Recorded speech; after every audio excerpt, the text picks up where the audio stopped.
हजरत ईसा अलैहिस्सलाम के पास एक शख्स आया, कहने लगा मैंने आपके साथ रहना है, मैंने हमेशा आपके। आप फरमाने लगे मैं जरूर साथ रखूंगा पर दुनियादारी का मुतालबा ना करना जी। तो उस पीर दे बंदे किवें मुरीद होन जिदे मुरीद होया दुकान ही ना चमके, क्या मतलब हुआ बैत होने का? इतनी देर के मुरीद हुए हैं तो कोई फायदा नहीं हुआ, ना कारोबार चमका ना दुकान बनी। उल्टा पीर साहब कहते हैं सूद बंद कर दो, धोखे बंद कर दो, फरेब बंद, जितों आंदा पे उतों भी नहीं आने देंगे, क्या फायदा है ना जी। तो कोई मकर फरेब ही नहीं, दजल ही नहीं, सादा सादा काम कैसे होगा। हजरत ईसा अलैहिस्सलाम कहने लगे मेरे साथ रहना है तो दुनियादारी से, बोलिए दुनियादारी से बचना। कहने लगा जी बिल्कुल सही है। आप फरमाने लगे चलो ठीक है। हजरत ईसा ने चाहा कि इसका इम्तिहान करें। फरमाया पहले दिन वो आया है सोबत सुलह में रहने के लिए, खैर सीखने के लिए। हजरत ईसा अलैहिस्सलाम फरमाने लगे कितनी रोटियां खाएगा? कहने लगा एक। आपने 3 रोटियां मंगवाई, एक खुद खाई, एक उसको खिलाई, तीसरी वहीं रखी और जनाब ईसा दरिया पे वुजू करने तशरीफ ले गए। वापस आए तो रोटी कोई नहीं थी वहां। फरमाया रोटी किसने खाई है? कहने लगा कोई पता नहीं। जनाब ईसा अलैहिस्सलाम ने ना उसको मोजज़ा दिखाया। एक हरन जा रही थी, उसके साथ 2-3 छोटे छोटे बच्चे थे। हजरत ईसा अलैहिस्सलाम ने हरन का एक बच्चा पकड़ा, उसको ज़िबा किया। हरन भी खड़ी हो गई, बाकी बच्चे भी खड़े हो गए। ज़िबा किया और ज़िबा करके उसका गोश्त भूना, उसको भी खिलाया, खुद भी इतना खाया कि सैर हो गए, डकार आने लगे। फरमाया खाया ना तुमने? लगा हुजूर खाया है। फरमाया पेट में अभी है का है? हरन के बच्चे की हड्डियां पड़ी हुई थी। जनाब ईसा ने सारी हड्डियां इकट्ठी करके फरमाया कुम बिइज़्निल्लाह, अल्लाह के हुक्म से खड़ा हो जा। वो हरन का बच्चा फिर जिंदा हो गया। आप फरमाने लगे हरन के बच्चे का गोश्त तेरे पेट में भी है, मेरे पेट में बच्चा वो जा रहा है, अब तो बता दे रोटी किसने खाई है, अब तो बता दे। कहना जी कोई पता नहीं, मुझे पता। हजरत ईसा अलैहिस्सलाम उसको साथ ले गए, दरिया के उस पार जाना था। फरमाया हाथ पकड़ा चलो गुजरो। दरिया में पैर रखा, उसका भी अपना भी। कहने लगा जी डूब जाऊंगा। फरमाया तू मेरे साथ है, तुझे मोजज़ा दिखाना है, अल्लाह की कुदरत दिखानी है। पैर रखा दरिया में, पैदल चलते हुए दूसरे किनारे चले गए, कोई डूबा नहीं, पैर भीगा नहीं। फरमाया इतनी बड़ी तूने मोजज़ा देखा, अब तो बता दे रोटी किसने खाई है? कहने लगा जी पता, मुझे खबर, हालांकि सानू सारा ही पता होता है, पता नहीं मुझे, बोले बन जाते हैं ना मिनट में। हजरत ईसा कहने लगे मैं अल्लाह का पैगंबर हूं, मुझे मनवाना आता है। दरिया के उस पार गए तो रेत थी, सहरा का इलाका था। जनाब ईसा ने रेत इकट्ठी की, छोटी छोटी ढेरियां लगाई, 3 ढेर रेत के लग गए। 3 ढेर, जब 3 ढेर लग गए तो जनाब ईसा अलैहिस्सलाम ने फूंक मारी, वो सारी की सारी रेत सोना बन गई। हजरत ईसा अलैहिस्सलाम कहने लगे ये 3 हिस्से हैं सोने के, एक हिस्सा मेरा है, एक तेरा है और तीसरा उसका जिसने तीसरी रोटी खाई है। कहने लगा जी मैंने ही खाई है। तीसरा हिस्सा उसका जिसने तीसरी रोटी खाई। कहने लगा जी रोटी? फौरन मान गया। बेकदरा कुछ कदर न जाती, कीती खूब तसल्ली हूं, ए दुनियादार पुजारी जरदे कुत्तियां दे गल टल्ली हूं, मैंने ही खाई है। वो मियाँ साहब कमाल कर गए। और एक शख्स ले गया मियाँ मोहम्मद बख्श अलैहिर्रहमा को तांगे पे बिठा के, कहने लगा ये पहली भी मेरी, वो भी मेरी, वो बाग भी मेरा, ये मेरे चाचे की, वो मेरे ताए की, ये मेरे दादे की, बड़े मालदार हैं। आप फरमाने लगे चल छोड़ कोई और बात भी कर।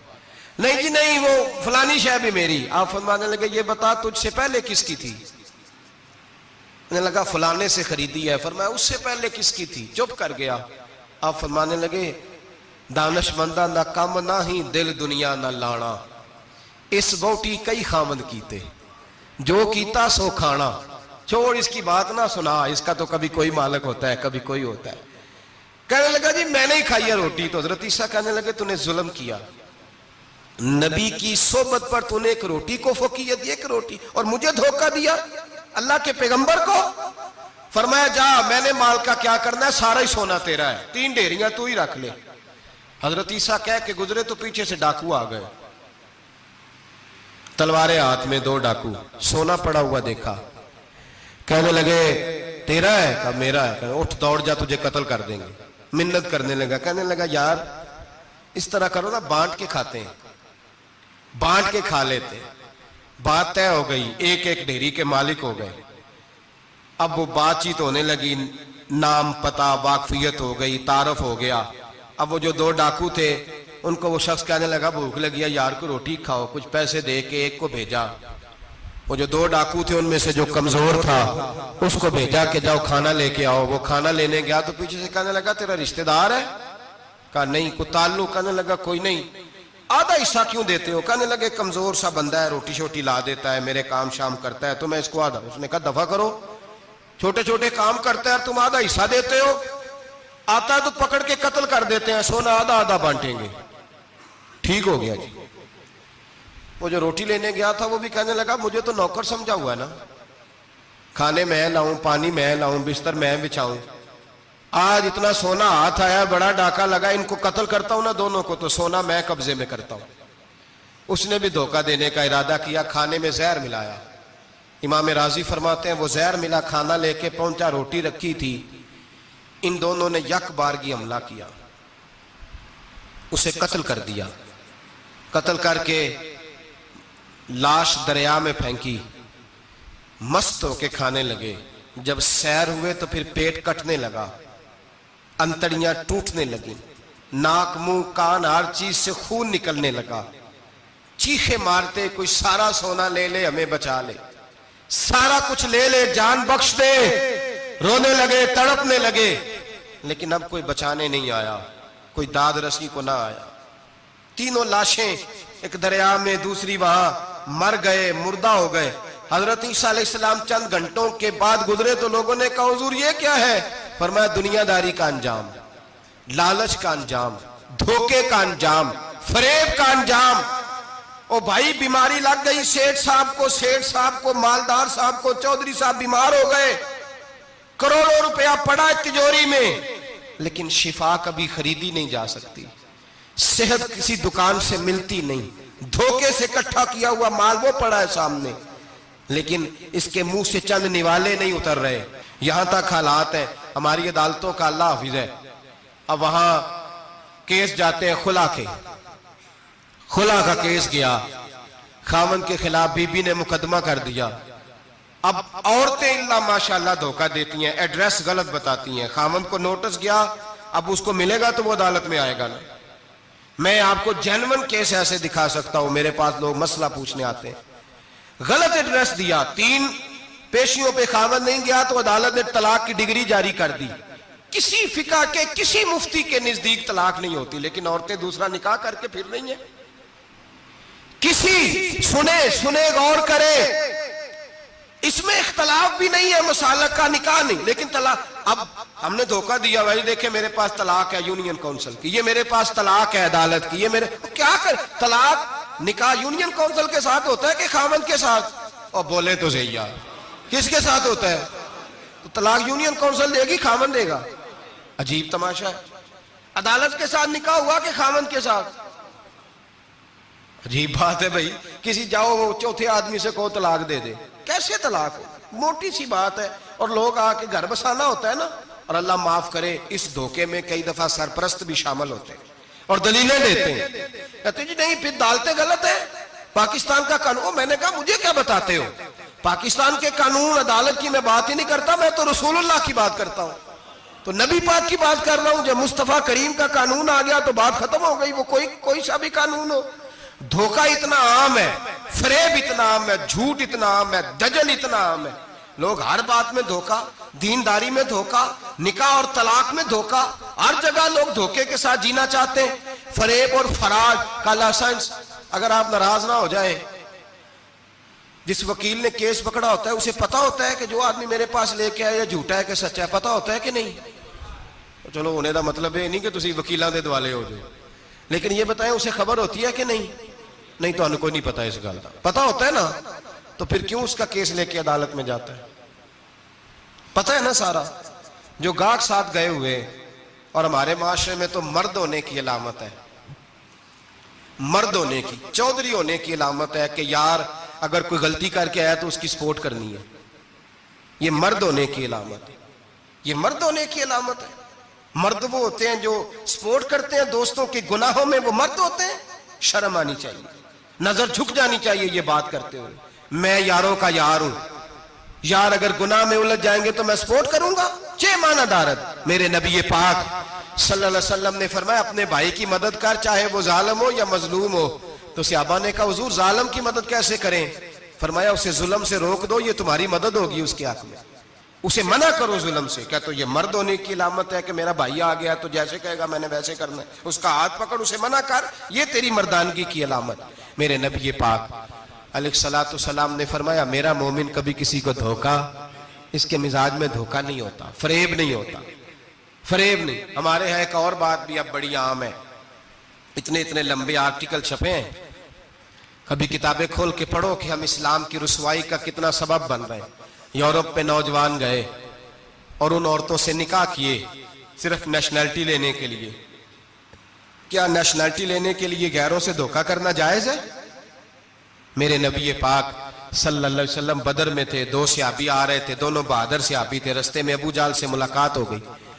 अबू जाल कहने लगा तुम जा रहे हो अपने नबी के साथ जंग में ताउन करोगे? वो सहाबा कहने लगे नहीं, हम तो वैसे जा रहे हैं, हम बिल्कुल भी जंग नहीं करेंगे।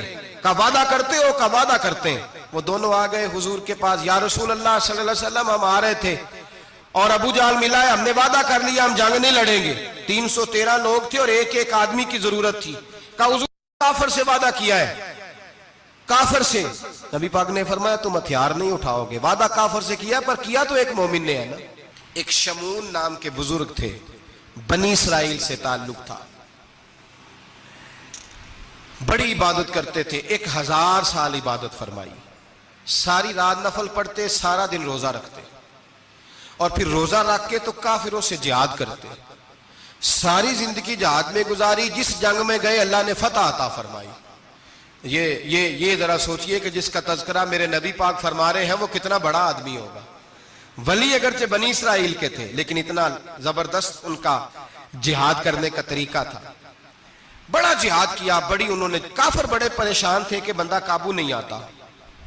बड़ी दूर तक बात गई, बड़ी जद्दोजहद की, लेकिन हजरत शमून अलैहिर्रहमा बनी इसराइल के वली थे, काबू ना आए। आखिर उनकी बीवी को खरीदा। और ये एक दो मिसालें बीवियों की आ गई हैं, खामद भी बिकते हैं, याद रखना, भाई भी बिकते हैं। इल्ला माशाल्लाह जब कोई बिकने पे आता है तो फिर वो अपने मेयार को कायम नहीं रखता, फिर लोग गिर जाते हैं मेयार से। बीवी को खरीदा, कहने लगे तूने इसके साथ रह के क्या वक्त गुजारा है? कहने लगी कोई सुख नहीं पाया, एक वक्त रोटी एक वक्त की भूख, दरवेशी का दर्ज देता है, कुछ भी नहीं मिला। हजरत शमून अलैहिर्रहमा की बीवी जब खरीदी गई, कहने लगे जब ये, चूंकि ये कम सोते हैं और जितनी देर सोते हैं गहरी नींद सोते हैं, जब गहरी नींद सो जाए तो रस्सियों के साथ जकड़ देना। इमाम गजाली अलैहिर्रहमा ने इसको लिखा है, रस्सियों के साथ जकड़ दिया बीबी ने। हजरत शमून उठे ना तो अपने आप को रस्सियों से बंधा हुआ देखा, अल्लाह अकबर कहा। जब अल्लाह अकबर कहा तो सारी रस्सियां टूट गईं। बीवी से कहने लगे तूने क्यों बांधा? उसने फिर धोखा दिया। कहने लगी हर जंग में लोग आके बताते थे तेरा खामद बड़ा दलेर है, मैंने कहा मैं भी देखूं कितना दलेर है। सारे एक नया रंग, एक नया रूप, एक नया तरीका, तो मैंने तो आजमाया है। और ये तो छोटी छोटी रस्सियां थी। आप फरमाने लगे चलो ठीक है, अगर तूने आजमाया है तो फिर देख भी लिया है। कुछ दिनों के बाद उसने जंजीरों से बांध दिया, लोहे की जंजीरों से। उठे तो बंधा हुआ पाया, अल्लाह अकबर का तो जंजीरें भी टूट गईं। फरमाने लगे ये तूने क्या किया? कहने लगी देखना चाहती थी, कच्ची रस्सियां तो तोड़ लेते हो, जंजीरें भी टूटती हैं कि नहीं? हाँ भाई ठीक आके लोग बताते हैं तू वाकई दलेर है, हर जंग में कामयाब होता है। अब करीब बैठने लगी, खाना अपने हाथों से खिलाने लगी, फरेब करने लगी, धोखा देने लगी। कहने लगी बताओ तो सही ताकत का राज क्या है? मोमिन नरम दिल होता है। एक दफा कोई मुस्कुरा के पास आता है तो समझता है कि शायद ये मेरा खैर खा है, इसलिए मोमिन धोखे खाते हैं, धोखे देते नहीं। जब उसने मोहब्बत के लबो लहजे में बात की तो जनाब शमून कहने लगे और तो मैं किसी चीज से काबू नहीं आ सकता। बाल उनके लंबे लंबे थे, बैठते थे तो नीचे बाल आते थे, हमारी शरीयत में जायज नहीं। नबी पाक सल्लल्लाहु अलैहि वसल्लम ने जुल्फे कानों तक की इजाजत दी है, कंधों तक की इजाजत है। कंधों से नीचे बाल आए तो हराम लिखा है आला हज़रत ने, कंधों से नीचे जायज नहीं। उनके बाल बड़े लंबे थे, बैठते थे तो नीचे दब जाते थे। हजरत शमून कहने लगे मुझे दुनिया की तो कोई ताकत नहीं बांध सकती, हाँ मेरे बालों से मुझे बांध दिया जाए तो फिर नहीं मैं उठ सकता। बस उसके हाथ बात आ गई, उसने खाना भी खिलाया, उसने बिस्तर भी बिछा के दिया, पैर भी दबाया। जब सो गए तो उसने उनके बालों से उन्हें बांध दिया और काफिरों को जाके बताया कि आज नहीं खोल सकेगा। जब उठे तो बंधा हुआ देखा, बीवी की तरफ देखा, कहा तुझे ख्याल नहीं आया खोल दे। कहने लगी सारी जिंदगी गुर्बत दी तूने, ये देख मुझे हीरे मिले हैं, कंगन मिले हैं, ये देख मेरे कानों में हीरा सोना चांदी हर चीज, चल जा, तेरा क्या करना है, सारी रात इबादतें, सारा दिन तू जिक्र फिक्र और जिहाद में गुजार देता। धोखा दिया। उन काफिरों ने आके सुतून के साथ चारपाई उठाई और सुतून के साथ खड़ी की, फिर रस्सियों और जंजीरों से बांधा। अल्लाह के वली का सबसे पहले नाक काटा, फिर तलवार के साथ कान काटे, फिर आंखें निकाली। जब जुबान काटने लगे तो उन्होंने अल्लाह को आवाज दी, कहा मेरे मौला मैं कोई लावारस हूं कि कोई मुझे धोखा दे और इस अंदाज में कत्ल कर दे। मौला मैं धोखे खाता रहा, मैं कोई लावारस तो नहीं। जब ये दुआ फरमाई तो फिर बिजली चमकी, फिर अल्लाह का कहर बरसा। इमाम गजाली फरमाते हैं वो काफिर जो आए थे वो जले, इस तरह जले कि उनकी हवा भी उड़ गई। अब वो बीबी दौड़ी आई और पैरों में बैठी कहने लगी बख्श दो। आप फरमाने लगे सारी जिंदगी मैं तेरे धोखे खाता रहा, अब अल्लाह की लाठी चलने लगी है, उसकी आवाज नहीं होती, अब तू खुदा के हवाले है। पैरों से आग चली। कहने लगे वो देखना सोने से कह तुझे बचाए, वो जो तेरे हाथों में हीरे के कंगन है उन्हें कह तेरी हिफाजत करे, अब वो जो तेरे कानों के अंदर सोने चांदी की बालियां और कांटे हैं और झूमर है उसको कह तेरी तुझे निजात दिलाए। जलती रही, तड़पती रही, चीखती चिल्लाती रही और इस तरह चीखी कि वो खाक बनी, हवा में उड़ी। अल्लाह ने अपने वली की आंखें भी दोबारा अता फरमा दी, कान भी दोबारा अता फरमा दिए। अल्लाह तबारक व तआला ने पहले से ज्यादा ताकत दी। वो जब बाहर निकले तो ऐलान कर रहे थे लोगों देखो धोखा वाले जल गए, तबाह हो गए, नामो निशान मिट गया और मुझे धोखा दिया गया था तो अल्लाह ने मुझे पहले से ज्यादा ताकतें अता फरमा दी, पहले से ज्यादा कुव्वतें। धोखा ना दे, फरेब ना करें। जो आप किसी को दे रहे हैं, और मेरे महबूब अलैहिस्सलाम की एक हदीस तो ये बताती है जो दुनिया में धोखा देगा दुनिया में ही उसका नुकसान उठाएगा, जो दुनिया में धोखा देगा उसका आखिरत में तो उठाएगा ही, दुनिया में भी उसका नुकसान